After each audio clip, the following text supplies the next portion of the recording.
Com muita alegria, quero saudar a todos com a paz do Senhor. Quero ler o texto que está no meu coração para esta noite. E o texto bíblico está na carta que Paulo escreve aos Efésios, capítulo 2, versículos 11 ao 13. O texto é explícito dizendo: portanto, lembrem-se de que no passado vocês eram gentios na carne, chamados em circuncisões por aqueles que se intitulam circuncisão, que é feita na carne por mãos humanas. Naquele tempo vocês estavam sem Cristo, separados da comunidade de Israel e estranho às alianças da promessa, não tendo esperança e sem Deus no mundo. Mas agora, em Cristo Jesus, os que antes estavam longe, foram aproximados pelo sangue de Jesus. Amém? Queiram sentar-se, por favor. Enquanto carinhosamente quero agradecer a Deus pelo rico privilégio de mais uma oportunidade, um ano mais, estar com os irmãos cooperando no Aviva Ariquemes. E quero agradecer ao pastor André Luiz, com a sua muito digna esposa, irmã Daniele, pastor Adalto, irmã Márcia, em nome deles, a todo o ministério local, a toda esta gloriosa igreja. Que Deus recompense-os pela credibilidade ou a confiança em me convidar. Quero agradecer a Deus pela vida dos amigos, de todos os demais pastores da minha retaguarda, vanguarda. Gostaria de citar o nome de todos, mas quero usar o nome do meu amigo, meu irmão, o pastor Rogério Pego, quem eu tenho grande admiração, e no nome dele externo a minha gratidão a todos os demais pastores, reverencio-os. Que Deus os abençoe. Quero agradecer a Deus pela vida das autoridades presentes, politicamente falando. Quero louvar a Deus e agradecer Sua Excelência, Excelentíssima Senhora Prefeita, e todo o seu secretariado, Excelentíssimo Senhor Deputado, e todos aqueles que fazem parte do Executivo Legislativo. Muito obrigado por me receber no vosso município. Parabenizo-os pela cidade, pela receptividade dos munícipes aqui, como tem me recebido toda vez que aqui chego. Deixo votos de prosperidade e que as bênçãos de Deus continuem sobre a vossa gestão. Queridos, eu quero tomar por base esse texto, tendo em vista que a proposta é cristocêntrica e com base no que Paulo pede para se refletir no passado. Quando Paulo escreve esta carta a uma igreja gentia, ele pede para que ela lembre do passado, de como eram e de como viviam, sem Deus e sem esperança. Então eu quero pegar por parte este contexto para trazer a nossas mentes, pois sabedor que eu não prego e não vou pregar para super-heróis, nem para super seres humanos, mas para seres humanos passivos de erros, de decepções.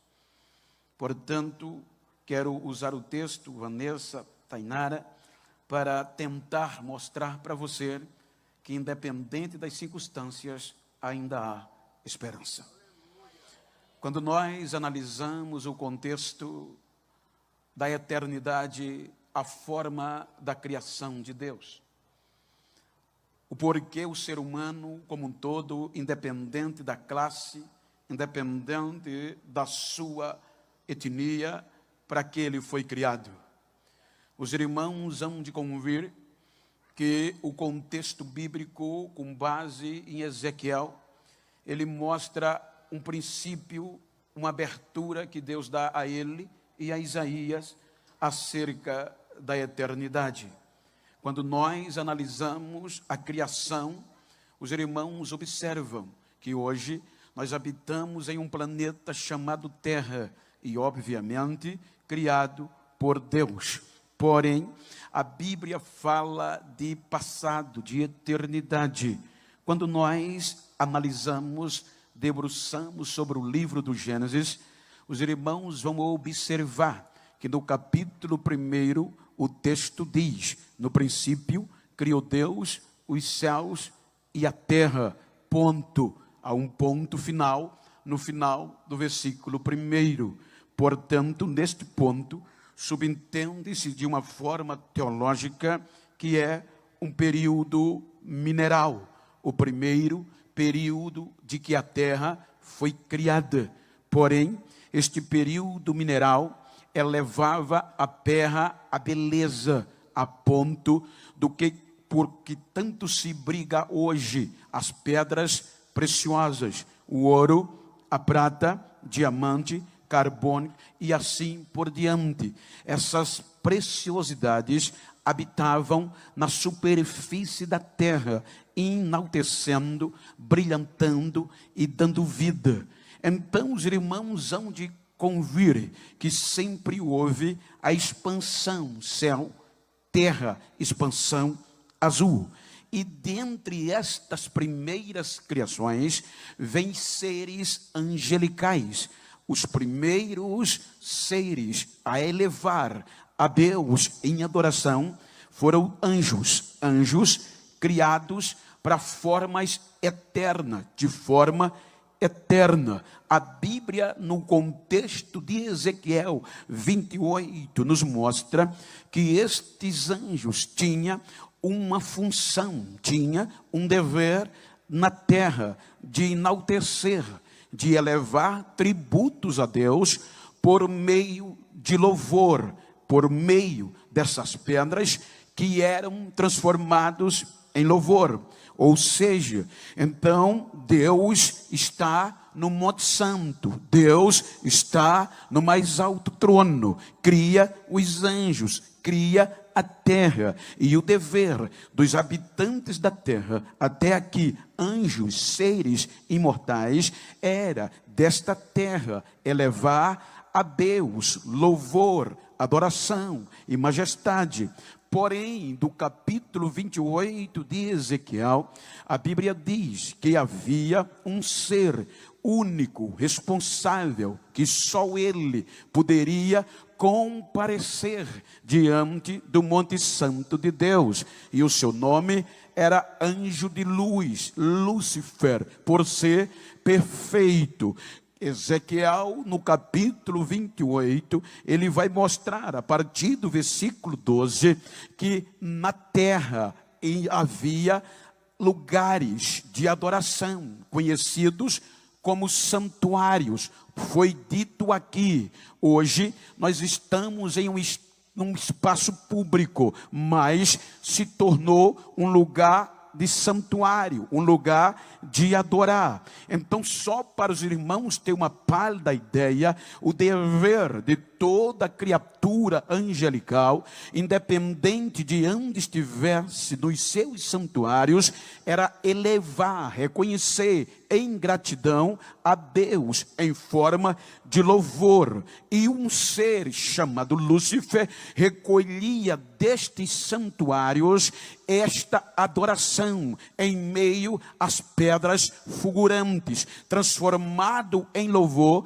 ele guardava no coração e subia ao Monte Santo de Deus. Chegando ele pela perfeição diante do monte de Deus, ele abria o coração. Quando ele abria o coração, vinha os louvores e a glória dos anjos debaixo da terra, e a voz era louvor, gratidão. Então, diante de Deus, o Lúcifer era o caminho para a terra o adorar, e a voz bradava no céu: tu és digno de honra, tu és digno de glória, tu és digno de louvor, tu és digno de majestade, e a terra está cheia da tua glória. Então todos os dias isto era praxe. Os anjos levavam adoração a Deus. Portanto, vem a soberba.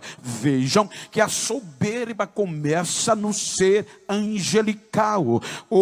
Agora diz Ezequiel que Lúcifer se ensoberbece. A sua beleza, a sua grandeza fez ele achar que era importante. Então, como Deus o tinha perfeito, ele vai negligenciar. A Bíblia diz que ele vai negociar, ele vai comercializar, ele vai fazer tratado com o que não era dele. Por exemplo, chegava num santuário e contaminava o anjo e dizia: esta glória não vai mais subir, ela vai ser para mim. E ele começou a multiplicar o seu comércio, e pela multiplicação do seu comércio, ele contaminou os seus santuários. Então ele consegue contaminar uma terça parte de todos os anjos do planeta Terra. Então, quando ele contamina e já tem 30% a seu favor, 33%, então ele se auto-acha-se. Ele diz: agora, diz Isaías, eu vou subir, e não vou subir mais como era antes. Eu vou subir acima das mais altas estrelas, vou subir acima das mais altas nuvens, e vou estabelecer o meu trono, e serei semelhante ao Altíssimo. Então diz Isaías que ele sobe. Quando ele sobe, o Todo-Poderoso já o esperava e já disse a ele, antes dele se estabelecer, Deus já disse: tu eras perfeito desde o dia em que foste criado, mas foi achado iniquidade em ti. Por isso eu vou acender um fogo consumidor dentro de você e te atirarei à terra, humilhado e envergonhados, e todos o verão. Então diz a Bíblia que Lúcifer é atirado com ímpeto de justiça à terra, e os anjos que se contaminaram perderam o direito e já foram julgados e condenados sem direito a outra chance, sem ter esperança de absolvição. Então os anjos que não se contaminam são recolhidos da terra, e a terra fica sem forma e vazia, deteriorada. Agora as águas vêm e cobre a terra mineral, as pedras preciosas elas descem para o subsolo, e agora na face da terra só água, só treva, só abismo. Agora a terra não adorava mais a Deus, não subia mais louvor, e não havia mais perspectiva humana de recomeço. Mas o onipotente Deus, acima das trevas, acima das águas, preserva o seu espírito sobre a face do abismo, dizendo: ainda vai ter louvor subindo da terra, ainda vai ter adorador me adorando da terra. Mas aqui só as trevas. Vem o versículo 2 do capítulo 1 do Gênesis: a terra era sem forma e vazia, e a face do abismo habitava na face das águas o Espírito de Deus. Então Deus diz: vou recomeçar, haja separação entre as águas e a poção seca. As águas se separam e a terra vem. Ela já estava, a separação. Então Deus chama as águas mares e a terra a poção seca, terra. Aí o capítulo 1 mostra que Deus vai decorar, Deus vai criar tudo, botar no jeitinho. Se você lê Ezequiel, Lúcifer habitava no lugar especial, no monte, no jardim, no Éden. Agora Deus prepara a terra, tudo bonitinho, tudo que há na terra foi Deus que traçou com um objetivo. Capítulo 2, terminou o capítulo 1, diz, terminou Deus no 6º dia e viu que era bom, estava perfeito, ajustado. Quando começa o capítulo 2 do Gênesis, com toda a beleza, faltava o especial, faltava o adorador. Aí quando surge Deus, vamos criar, façamos o homem, o ser humano, a nossa própria imagem e semelhança. Veja que o homem não foi feito para outra coisa a não ser adorar a Deus. Porém, o escritor aos Hebreus faz uma anotação que dá para entender. Capítulo 2, ele diz que Deus fez o homem um pouco menor que os anjos. Jó 33:4 diz, o Espírito de Deus me formou e o Todo-Poderoso me deu fôlego de vida. Então Deus faz agora um adorador, não como os anjos num estado eterno, mas para viver e não morrer, mas com limite. Por quê? Porque os anjos eram eternos, pecaram, perderam a esperança, não tiveram outra chance. Aí Deus diz, agora eu vou fazer o homem um pouco menor, porque se ele errar, eu não tiro a esperança dele. Se ele errar, eu não desisto dele. Se ele errar, eu dou outra oportunidade a ele. Então olha para quem está ao teu lado, diga, quando Deus te fez, quando Deus te formou, Ele já te fez com direito a não perder a esperança. Ele já te fez com direito à segunda chance. Ele cria o ser humano, coloca o ser humano num lugar especial, chamado Jardim do Éden. Agora a terra tinha um único lugar geográfico que podia adorar a Deus. E agora era todos os dias, diz a Bíblia, que era todos os dias, tinha culto na terra. E agora, como o homem, Adão era menor, não subia. A Bíblia diz que o próprio Deus descia no Éden. O homem o adorava, dialogava. Deus subia, outro dia, dia após dia. Aí vem o inferno e vai ludibriar o homem. O pecado vem e o ser humano é ludibriado pelo seu egoísmo. Agora o inferno contamina o homem e a igreja é fechada. O único lugar de adorar a Deus no planeta foi fechado pela ignorância, a soberba do ser humano. O pecado veio e pelo pecado veio a morte. Agora o inferno entra em batalha para que este adorador nunca mais volte. Aí vem Deus, percebe o erro do homem, mas não desiste dele. O expulsa do paraíso, fecha a igreja, o único lugar geográfico de adoração, e manda ele sobreviver pelo seu próprio suor, mas não perde a linha. Capítulo 6 do Gênesis, já é uma geração e não tinha adoração, o único lugar estava fechado, não havia praticamente mais esperança. Capítulo 6, vem Deus e resolve sancionar de uma vez por toda, dando fim, e o pecado foi tão grave que não tinha mais possibilidade. Aí Deus resolve, vou destruir, vou dar cabo, vou desistir dele. Então diz Deus, o meu espírito não intercederá para sempre com ele, porque o homem é carnal. Então eu vou dar fim a ele e tudo o que eu criei. Quando Deus sanciona e libera a destruição cabal por meio do dilúvio, vem algo chamado graça, segunda chance. A graça é favor que não se merece. Por isso que a Bíblia diz que Noé achou graça aos olhos de Deus, e pela graça veio o amor, e pelo amor a esperança não morreu, e Deus preservou o ser humano.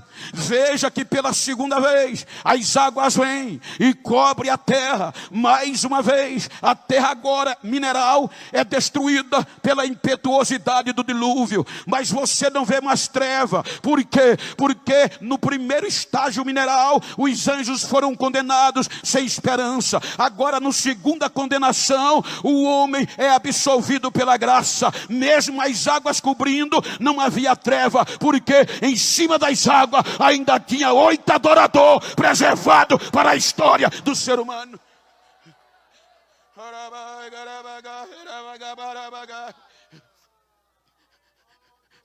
O dilúvio vem. Capítulo 7, devasta a terra. Agora o estado mineral decepcionou. A terra natural decepcionou. O ser humano se torna decepção. Aí vem o capítulo 8 do livro do Gênesis. Aí Deus lembra de Noé e a graça vem. Aí Deus tira a geração de Noé da arca. E distribui, e retribui, devolve tudo que Adão perdeu.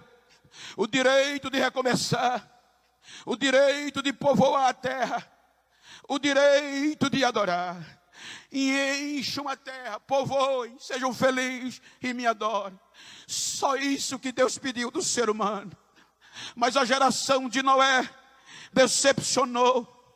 O pecado veio e eles se autodenominaram e quiseram se tornar famosos e importantes. Aí Deus embarga o projeto. Aí vem o capítulo 12 do Gênesis. No capítulo 12 do Gênesis, como a terra não havia mais um lugar de adorar, aí Deus disse: eu vou criar um projeto meu, eu vou formar um povo meu para adorar o meu nome, porque da terra não vem mais adoração. Aí propõe a Abraão a promessa de Israel, e por meio de Abraão, a Bíblia diz que Deus levanta Israel. Agora, por meio de Israel, Deus levanta rituais de adoração. Agora a terra tem de novo um lugar chamado tabernáculo, aonde Israel parava. Agora a terra tem de novo um sacerdote intercessor chamado Arão. Agora em todo o planeta Terra, só um único povo chamado Israel era detentor das promessas e da esperança. Só ele adorava e desprezado todos os outros. O pecado e a morte prevalecia, porque o inferno era quem comandava as atitudes humanas. Então Deus agora investe tudo em Israel, e Israel era adorador. Uma vez por ano, a Bíblia diz que o sacerdote Arão, o sumo sacerdote, entrava no lugar santo dos santos. Só ele tinha o direito de entrar puro diante de Deus. E se ele tivesse puro, a glória descia, o povo adorava e Deus renovava a história de Israel como projeto restaurador. Mas vem o pecado, vem a morte e detona com Israel. O pecado vence, o pecado ganha, o inferno ganha, e Israel perde, e a presença de Deus vai embora. O templo é destruído, não havia mais perspectiva de vida.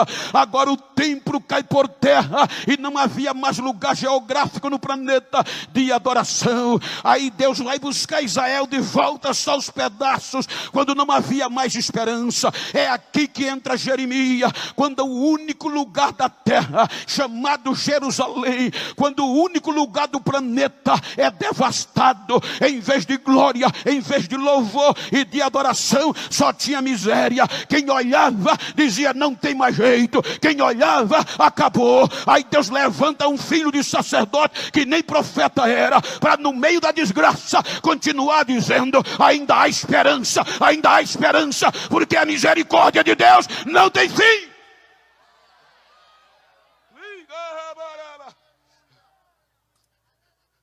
Mas não conseguiu reverter Israel. Israel se entregou. E o único lugar de adoração foi embora. A terra não adorava mais a Deus. O único lugar era Jerusalém. Mas o pecado e a morte venceu. A ponto que a nossa condenação, independente de ser rei ou súdito, presidente ou ministro, prefeito ou gari, pobre ou rico, negro ou branco, a nossa condenação foi ratificada. O nosso caso chegou à última instância. Transitado e julgado. Estavam nós, com a sentença determinada, a condenação, morte eterna.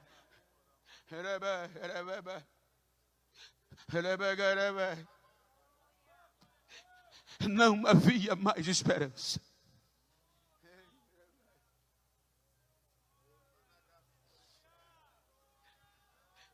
Só para você ter uma ideia, para Israel, o negro não adorava. O gentil como nós, disse Paulo, vivia longe dessa aliança e nem esperança tinha.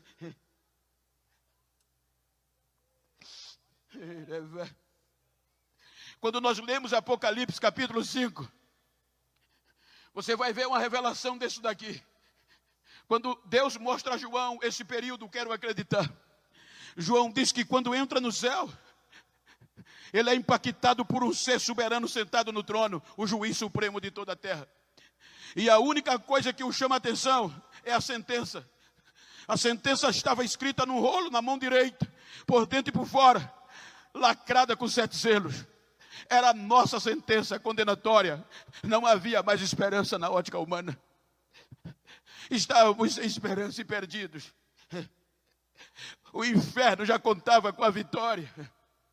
Nenhum advogado queria assumir a nossa causa, porque era insustentável, era irrevogável. Aí João diz que o que desesperou é que um anjo, quando viu, gritou: João, nem na terra, nem debaixo da terra, nem nos céus foi encontrado alguém que quisesse assumir a causa de vocês.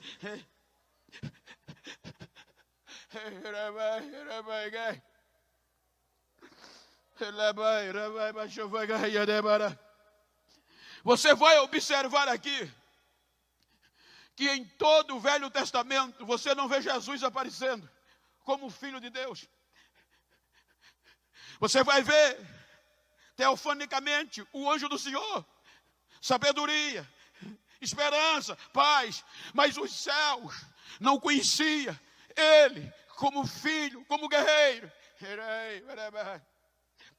Então, quando todas as esperanças do ser humano, quando a morte e o inferno dizia acabou, quando ninguém queria assumir a nossa culpa,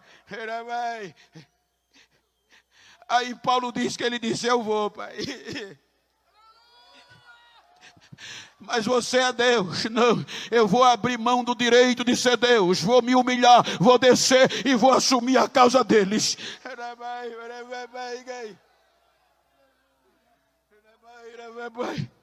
Veja que se você, Paulo diz, olha o passado, veja quem você era, olha o que é que a Bíblia diz no contexto de geração e esperança. Você percebe que o Éden de Lúcifer corrompeu-se, e a partir daí ele vinha corrompendo, porque ele corrompeu Adão. E em Adão não houve esperança. Mas a Bíblia diz que Adão gerou a Sete, mas em Sete não houve esperança.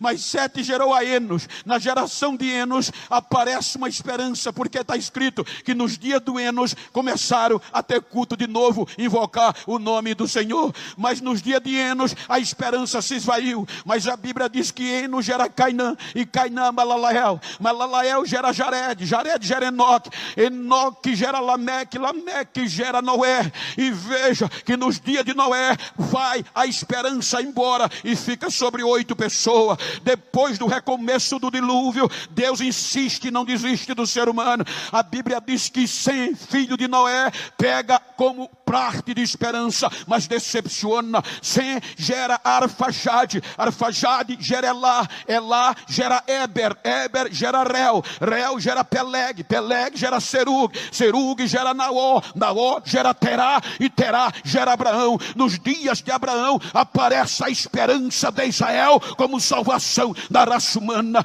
mas vem o pecado e detona. Mas Abraão gera Isaac, Isaac gera Jacó, Jacó gera 12 12 filhos como linha de esperança: Rubem, Simeão, Levi, Judá, Zebulon, Gade, Assé, Naftali, Dan, José e a Benjamim. A Bíblia diz que a esperança vem para a tribo de Judá. Judá gera Perez, Perez gera Esrom, Esrom a Naasson, Naasson gera Salmão, Salmão gera Boaz, Boaz gera Obed, Obed a Jessé, e Jessé gera Davi. Aí Deus diz: achei,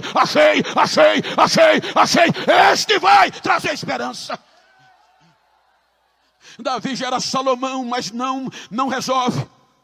Salomão é Roboão, Roboão Abias, e o inferno vencendo. Abias a Asa Josafá, Josafá gera Jorão, Jorão gera Uzia, Uzia Jotão, Jotão a Acais, e Acais a Ezequias, Ezequias gera Manassés, Manassés a Josia, e Josia Jeconia. Aí vem o pecado e detona Israel e leva para o cativeiro. Acabou a esperança de Israel e dos gentios. Aí vem Mateus capítulo 1 dizendo: depois da deportação babilônica, Salatiel gerou a Zorobabel, Zorobabel gerou Abiúde, Abiúde é Eliaquim, Eliaquim gerou Azó, e Azó Zadok, Zadok gerou Aquim, Aquim é Eliúde, Eliúde é Matã, Matã é Eliasar, Eliasar Jacó, e Jacó a José, que foi marido de Maria, e no ventre de Maria,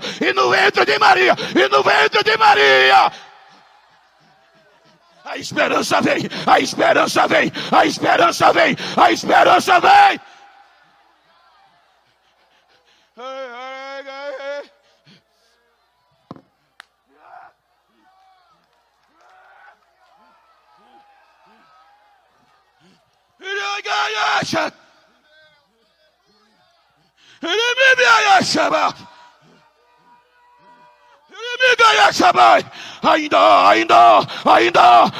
Ainda, esperança.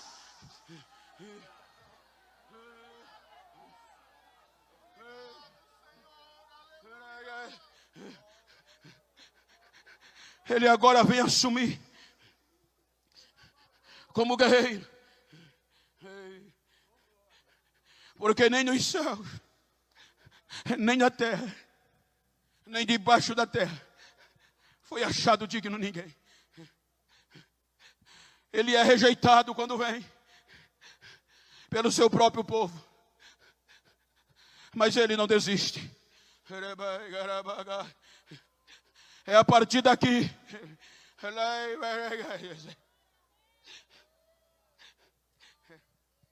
que todos que não tinham esperança começaram a ter. Aqueles que Paulo havia falado, como nós gentios, que vivia no mundo sem Deus, sem paz e sem esperança. Enquanto os circuncisos diziam que só eles tinham direito, agora Jesus vai pregar para quem não tinha. É neste período anticruz, antes da cruz, que onde ele passava, encontrava os descartados, os marginalizados. O templo, lugar de culto, os seus exteriores eram cheios de pessoas descartadas, negros, aleijados, cegos, pobres, que a única forma que tinha de sobreviver era pedir esmola e esperar o dia de morrer, porque não havia mais esperança para eles. Quando Jesus vai começar a pregar a esperança de vida, ele não vai pregar para os perfeitos.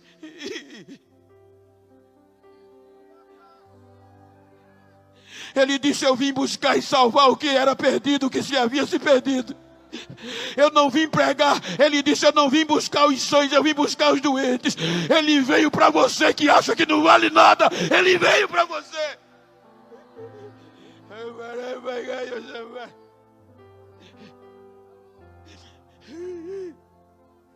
A Bíblia diz que os seus maiores sermões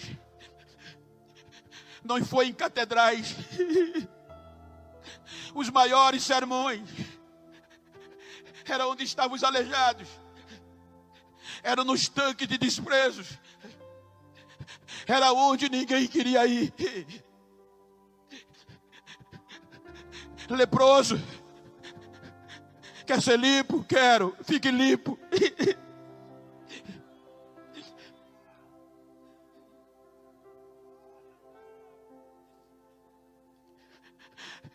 Cego, o que é que tu queres que eu te faça? Senhor, eu quero ver. Vê, a tua fé te salvou.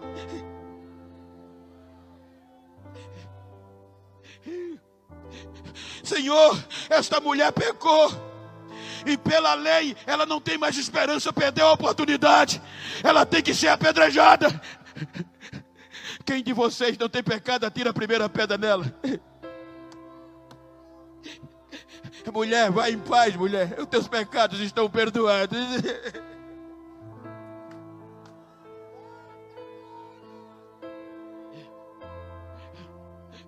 Uma dessas mulheres que não tinha esperança, há quem diga que era Maria Madalena. Lucas diz que Jesus foi jantar na casa de um homem importante da lei judaica, fariseu. E quando Jesus chegou na casa dele, que sentou com os discípulos, essa mulher entra. Ela quebra protocolo, porque ela aqui antecipa a gratidão. Jesus já tinha perdoado, mas ela não resistiu, porque pela legalidade da hospitalidade, uma mulher como ela não tinha direito de entrar naquela casa, por ser um descarte da sociedade. Mas ela não resistiu o que Jesus fez, trazendo esperança quando ela não tinha. Então ela pega um perfume muito caro, que enquanto aquele homem não atuou pelo contexto da hospitalidade com Jesus, ela chega adorando. Ela derrama sobre os pés dele um perfume glorioso. Ela enxuga com os cabelos as lágrimas que caíam nos pés dele e nos seus próprios olhos.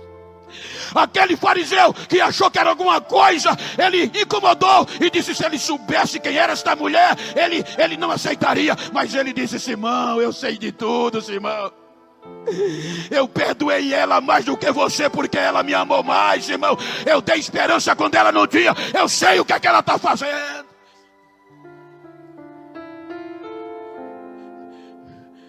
E por causa disso, levaram ele à cruz.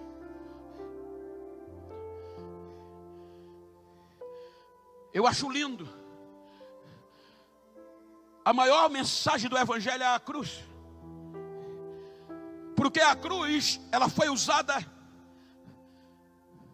para tirar a nossa esperança. Se os irmãos observar pela lei de Moisés, o que regia a religião, maldito era todos que fossem pendurados no madeiro. Todos. Pela lei política romana, era vergonha, era fim de história, fim de carreira.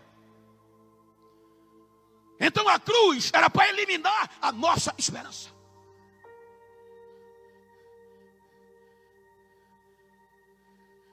Condenam ele à morte de cruz. O inferno aposta tudo para tirar a nossa esperança e diz: vamos matá-lo de uma forma abrupta, irresponsável e terminal. Ele é crucificado. Os irmãos vejam que o impacto era tão grande que até os amigos mais íntimos desanimaram. Os amigos mais íntimos desistiram. Pedro, um dos mais íntimos. Imagina a cena, gente. Eu congrego 3 anos e meio com o pastor André. E na hora que ele precisar de mim, eu digo: não, nunca congreguei com ele, eu nem conheço ele. Traz para a realidade. A ameaça, por conta da pressão que era grande. A maioria desistiu. E outros diziam: acabou a nossa esperança.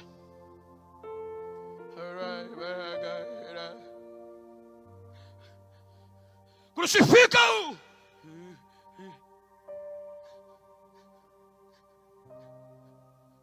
Tira-o da cruz. Como come indigente, come insurgente. A nossa esperança estava incógnita. O inferno dizia: acabou. A morte dizia: resolvi. O inferno dizia: foi ratificada a condenação. Agora não tem mais outra coisa. Trânsito e julgado. Condenados. O desespero bate. O comércio de Israel fecha às 5 a 6 horas da noite da sexta-feira. Ele já está no túmulo. O sábado o comércio é fechado, só abre à noite. Sábado de madrugada, domingo de madrugada, algumas mulheres sem esperança foram ratificar, foram ao sepulcro, compraram o bálsamo com o objetivo de encerrar a comemoração, embalsamando o corpo, o resto mortais de Jesus. Quando chegaram no sepulcro, a pedra estava revolvida. A porta do túmulo estava aberta.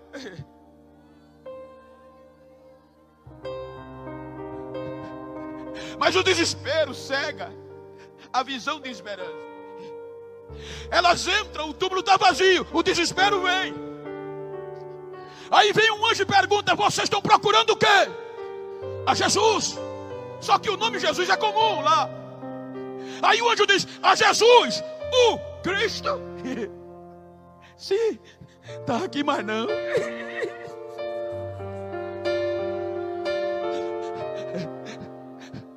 A morte não pôde contê-lo. As mãos dele estavam limpas. O pensamento dele estava limpo. Ele não tinha pecado. E a morte não pôde vencê-lo. E nem o inferno. Ele está vivo. Ele já ressuscitou. Ele está vivo. Ele está vivo. Agora em março eu estive lá. Eu não estou pregando o que eu ouvi, mas agora o que eu ouvi. E algo que me impactou é quando eu entrei com um judeu dentro do sepulcro. Eu tudo limpinho, aquela coisa sempre pego. E quando eu saí em lágrimas, quase correndo de tanta alegria, quando eu olhei para a rocha, eu disse: mas não ficou nada daqui dentro. Ele disse: não, a única coisa que restou foi isso aqui, ó. Quando eu olhei, a montanha toda rachada. O que foi? O terremoto que a natureza não aguentou. Quando a esperança voltou, quando ele voltou a viver, ele está vivo.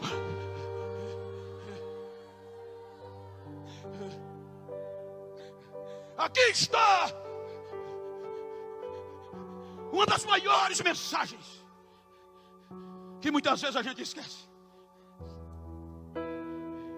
Depois de tantas decepções,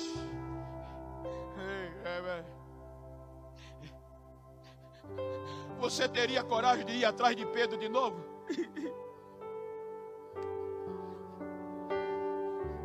A notícia era: Pedro não é crente mais não, Senhor. Ele disse que nem conhece o Senhor. Pedro está desviado. Tomé, Senhor. Tomé largou o coral, Senhor. Disse que não acredita nas esperanças dele e foi embora. Ele vai buscar um por um, gente. Tomé, toca aqui, ainda tem esperança, Tomé. Pedro, eu te amo, tu me ama, Pedro, ainda há esperança. Olha para quem está ao teu lado, diga a ele: não desiste de você. Diga: independente das circunstâncias, ainda há esperança. Diga: o teu fracasso não é maior do que o amor dele. Ele é maior, o amor é maior, o amor é maior.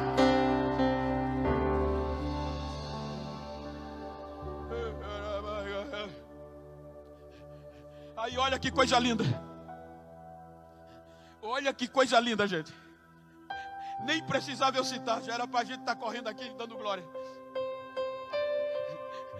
Ele passa 40 dias com os discípulos e volta para o céu. Os anjos não sabiam no Antigo Testamento quem ele era. Era uma arma secreta de Deus. Agora, quando ele vai voltar para o céu, ele já vai voltar como guerreiro. Por isso que o Salmo 24, numa visão profética e poética, Davi escreveu: levantai, portais eternos, as vossas cabeças. Portões eternos. Veja que ele pega da eternidade, não tem começo, não tem fim. Levantai as vossas cabeças e deixai entrar o Rei da Glória. Veja que há questionamento, e só se questiona quando não tem certeza. Quem é este Rei da Glória? É o Senhor, forte, poderoso na guerra e poderoso na batalha. Levantai as vossas cabeças, ó portais eternos, e deixai entrar o Rei da Glória. Quem é este? Segunda vez, o Rei da Glória, o Senhor dos exércitos. Ele é o Rei da Glória. Agora olha para aqui. Davi fala isso de forma poética, porque por muitas vezes Davi cruzou os portões de Jerusalém triunfante das batalhas. E ele sabia que por mais alto que fossem os portões e mais largo, era insuficiente para conter a glória de um rei vitorioso voltando para a cidade. Então por isso que ele grita: portais, a eternidade, vocês não vão conter a glória dele. Então alarguem-se. Levanta a cabeça, se é alta, levanta mais. Se é larga, larga mais, porque vai entrar o Rei da Glória. Aí volta para Apocalipse 5. Os portões são abertos. E quem vai voltando cheio de glória, com os despojos às nossas vidas. Aí um anjo corre direto onde João estava chorando, e já vem dizendo: João precisa chorar, mas não, ainda há esperança. O que é que houve? Eis o leão da tribo de Judá, a raiz de Davi. Ele venceu, e ele é digno de pegar o livro, de quebrar os selos e de ler o livro. Ele venceu, João. Ele foi morto, mas está vivo, e comprou para Deus povo, língua, raça e nação. Agora tem jeito.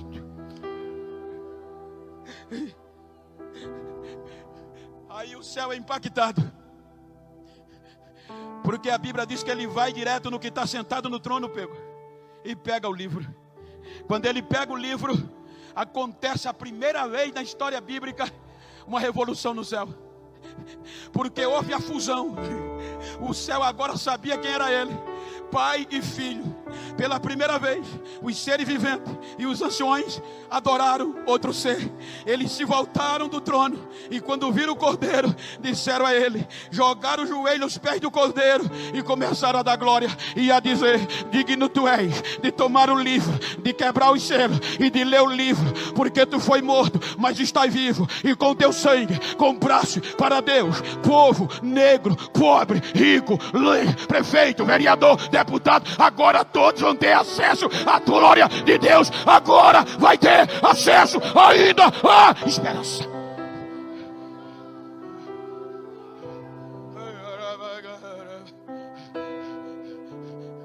Você lembra que no começo só Lúcifer subia ao Monte Santo? Por isso que Davi começa o Salmo 24: quem permanecerá lá? Você lembra que só Adão adorava? Você lembra que só Arão entrava?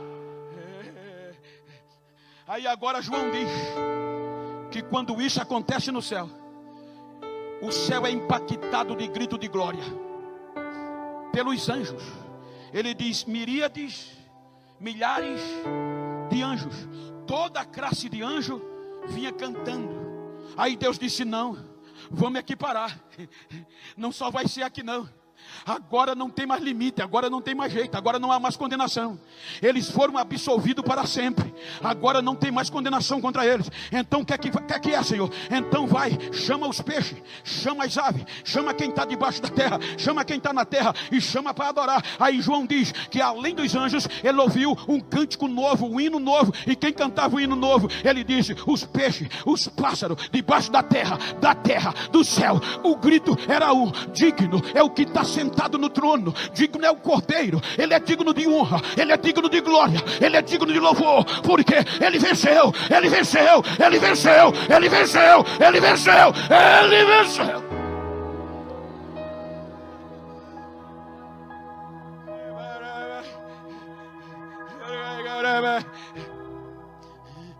Nós costumamos, e eu sou a favor. Aqui está a maior mensagem da Bíblia. Por isso que Paulo disse: lembrem quem eram vocês. Antes, no passado, vocês viviam sem Deus, sem paz e não tinham esperança. Mas agora, por meio de Cristo, dá uma olhadinha para quem está ao teu lado, diga: mas agora. Mas fala com vida, diga: mas agora. Ninguém vai me segurar, filho, porque nenhuma condenação há mais para os que estão em Cristo Jesus. Agora a esperança não é a independência, não é a crise, não é a circunstância que vai dar justificativa para você permanecer caído. Não, Deus não desiste de você.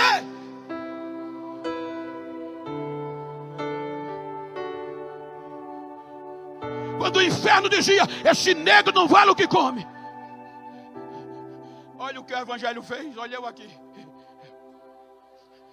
pregando para vocês. Cheguei antes de ontem da América, vou de novo para a semana, vou para a Europa, andando o mundo pregando o Evangelho. Quando eu ouvia nos meus 2 ouvidos: nego, desiste, tem jeito para você, mas não. Mas quem está em Cristo sempre há esperança. Talvez você chegou aqui só um pedaço. Talvez você chegou aqui desacreditado, desacreditada. Eu não vim te prometer chave de carro. Eu não vim te prometer, não. Eu vim te prometer um genuíno, verdadeiro, que vai te levar para o céu. E o resto é vantagem, é lucro. Então eu quero saber onde está o primeiro filho que decepcionado está. Eu quero saber onde está a primeira alma que chegou aqui sem esperança, mas que essa mensagem está tocando no seu coração, que ainda há esperança, porque agora há o sangue de Jesus diante de Deus ao teu favor.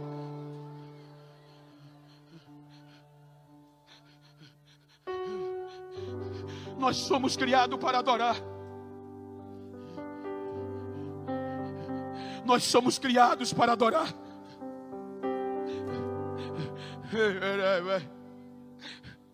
Estamos vivendo em muitos dias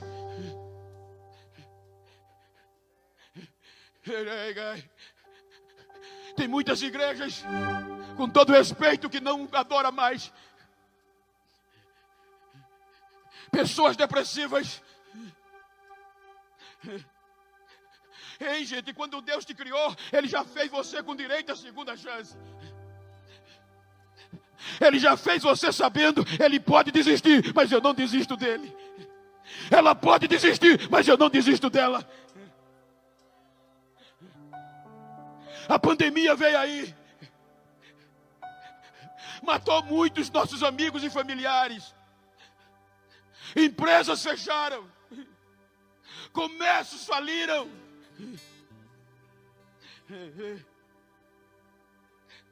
Mas nós fomos preservados. Então diga para quem está ao teu lado: se Deus me preservou, eu vou ser melhor do que o que eu era. Deixa eu ouvir o barulho de adorador, deixa eu ouvir o barulho dos adoradores, deixa.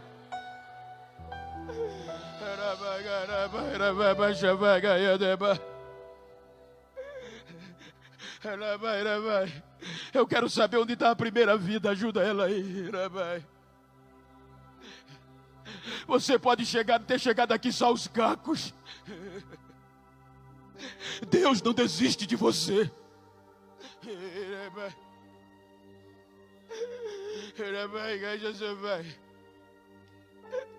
Ainda há esperança.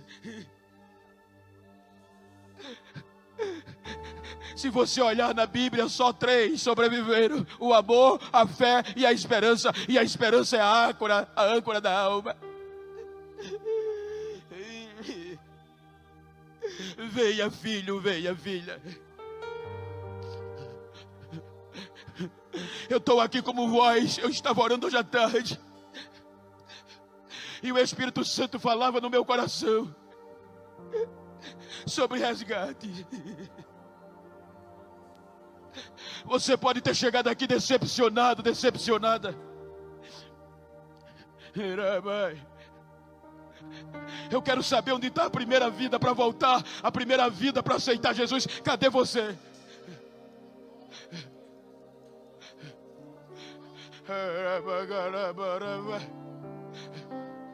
Levantai as vossas cabeças, ó portais eternos.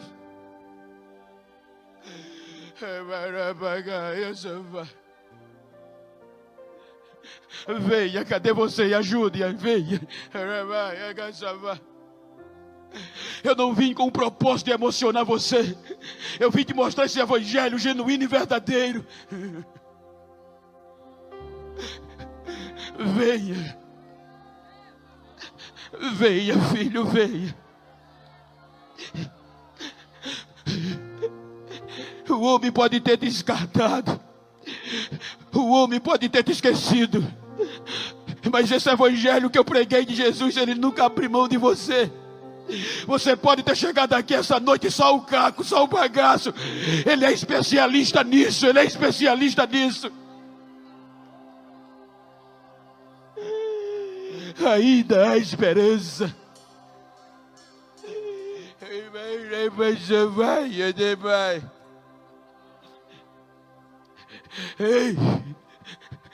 Ei, obreiro. Você esqueceu que era obreiro, porque tiraram isso da tua mente. O Espírito Santo está me falando aqui, pela primeira vez eu vou fazer isso. Você é obreiro. O homem pensou que tinha tirado o teu cargo, mas o Espírito Santo está devolvendo a você tudo que o homem tirou. Você está sendo renovado hoje, porque para Deus nunca vai deixar de haver esperança, porque o preço foi caro por você.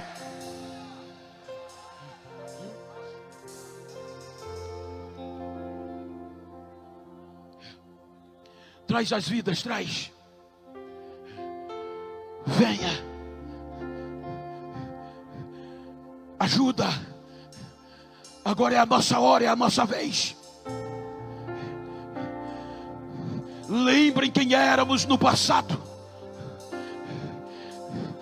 Vivíamos sem Deus, sem paz e sem esperança. Mas agora, em Cristo, pela cruz, temos esperança, porque Ele é a nossa paz. Venha. Venha. Venha. Pode cantar, filho. Eu quero ver você vir aqui. Já tem alguém? Tem uma alma, cadê a segunda? É você, cadê você? Força, ajuda ela, ajuda ele.